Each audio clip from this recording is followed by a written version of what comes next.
Jim, how much trouble are the Warriors in? Well, it depends on Klay, to me, on his health. And not just him being on the court because of how Houston plays. He got to be healthy. Right. I mean, especially on the defensive end. And that affects his offense. You saw when he came back in the game, he shot that shot short right at the free throw line. He did. So it depends on his health. I'm not worried about Golden State from this perspective is that, just looking back at their postseason, they're 3-0 coming off a loss, okay? Especially when Steph and Durant is in there. Their ability to bounce back after a defeat. I don't think they'll go where it's only have 14 assists and 16 turnovers. Yeah. I mean, that's just not in their DNA. And not only making 9 3-pointers, but you got to give Houston credit for that. I mean, defensively, we always question, could the Rockets lock up? Right. And at the end of the game, and I'm going to give this to Jeff Besdillick, the assistant coach for the Rockets, for changing the mindset of the Rockets. I mean, Mike D'Antoni's best move was probably going to get him as a defensive coach in situations like this when you need somebody to step up. But I picked the Warriors in 6. I'm going to stay with that pick, that they go into Houston and get this game and they win it at home.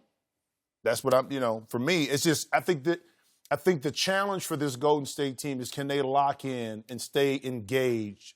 And I think they can do that on the road. And you can see that in Game 2 when they lost that first game and they came back. They were a totally different team after losing. I think they're in some trouble for the very reasons that you mentioned. They don't know if they're going to have Iggy back, Andre Iguodala, Klay Thompson, and he needs his legs. He's a jump shooter, and he's an on-ball defender. They need somebody, because if Iggy and Klay's out, who are they going to put on James Harden? So, but these guys, they believe, Skip, they took their best punch. They took Golden State's best punch at home in Oracle, and they survived it. Down 12 with 10:45 to go. Most teams, they took 2 punches, really, they did, and survived it. And Tucker and Ariza and Capella and CP3, they can defend. And they can make up for a lot of James Harden, because we know he ain't. But how about the 2 big steals he had, though? How about? I just said, I told Skip earlier, he need to put that on the loop. Because I don't know if he'll ever have 2 bigger plays in his life, because those are some big-time plays.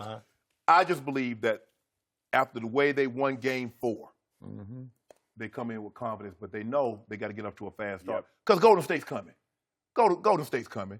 And the thing is, another thing about Golden State, Skip, they have these games now. They get real sloppy with the ball. Big time. They try to make all these fancy passes. Steph will throw it behind his back. And you remember in the championship, in the Game 7, Skip, he went behind his back, left it out of bounds. Just do it in the third row. So they do They do get sloppy sometimes with the basketball and put themselves in harm's way. I like the Rockets tonight.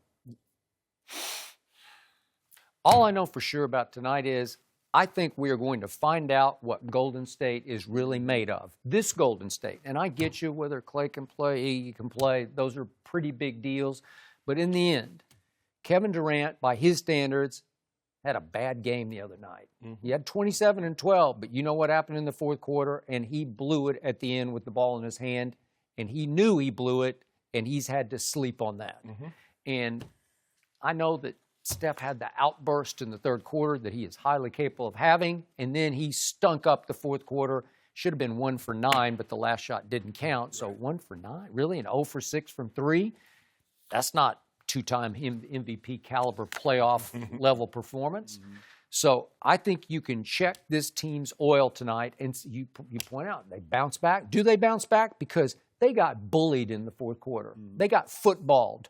They got physically whipped on offense, that they got pushed completely out of their sets on offense, which is why Steve Kerr, I think, just said, I'm not going to call time. Kevin's got the ball in his hand. If we call time, they're going to get to set. They're going to get to set up their half-court defense, and they just been pushing us out of everything we try to run. And he was just hoping somebody could create something helter-skelter on the fly, and the Rockets got back and camped and said, nope, you can't come in here, Kevin. And he should have pulled up and shot it from 18 or 20 feet. But he's trying to be a warrior. We pass the ball. We share the ball. And he sees Klay break. And it was a bad idea. And it was a bad game for all the Warriors. And yet Houston, now I said this about Cleveland, Houston is leading this series 2-2 because they are in command of this series. They got all the momentum, they got all the defensive momentum, and they're going back home. My issue that I told you earlier in the show is that every time I've expected the Rockets to do something, they have failed to do something. Because I thought they'd make a statement in game 1, and the Warriors made a statement at Houston and won going away, and Kevin Durant had 37. And then in game 2, I thought Houston was finished, man. I thought they were going to get swept. And they won 127-105. And then we go back to Roracle, and I think, okay, now Houston's back. They got their legs underneath them. They got their psyche back. And I think they'll play them a tight game. They lost by 41 points. Really? And then get them out of my sight. I'm done with them. And they did that. They came from 12 down with 10:45 left at Roracle against that team. That's the wildest finish I've ever seen in an NBA game. Right. Like the most improbable, unpredictable, impossible finish.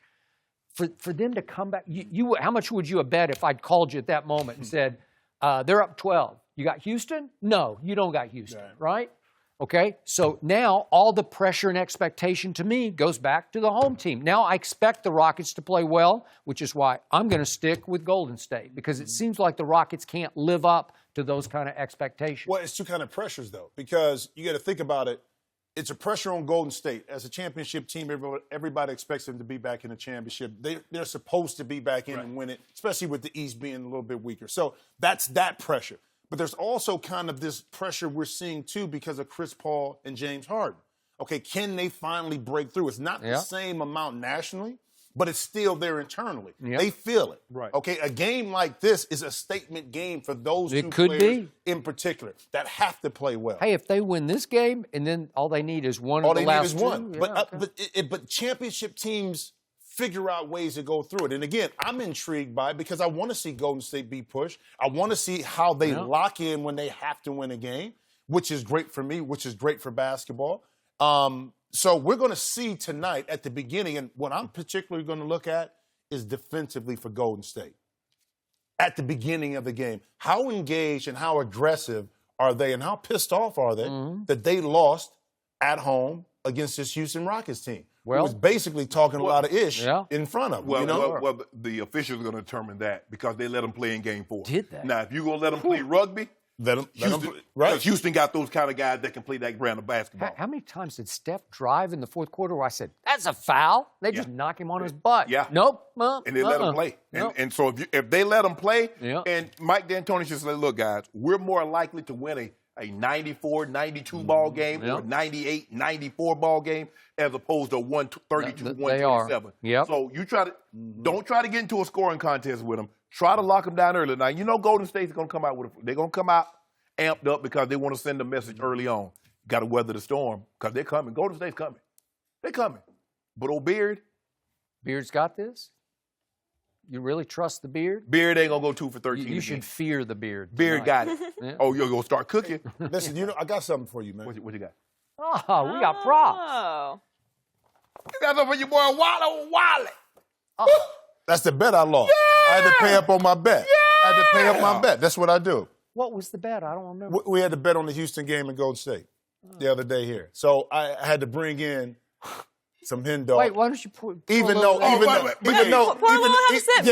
little bit right there. You don't want me on there with you. You don't want me on there. Joy. Once you on air, I get you on air every day that way. I be enjoying it, Can't handle it over there. I be on here. I figure I'm going to get it back, you know what I mean? No, you're not. You'll keep it closed. You are going to get it back. Yeah. It's going to be in the same condition with that. That's what I'm saying. That's why I know I'm going to get. So I basically bought it for myself. Your brother will be joining me tomorrow. Oh. Yeah, because he going to lose. Oh, is another one? Yeah. How much that cost you? $4? Or? No, they I got a discount. Yeah, I got a discount. I got a discount. You know, I like discount. You do. I like discount. Cheapo. If it's free for me, give me 3. Jim, thanks for joining us. Thanks for watching. Subscribe here to get the latest from the show, and be sure to check out more of the best clips from Undisputed, or go watch a few segments from our other shows on FS1.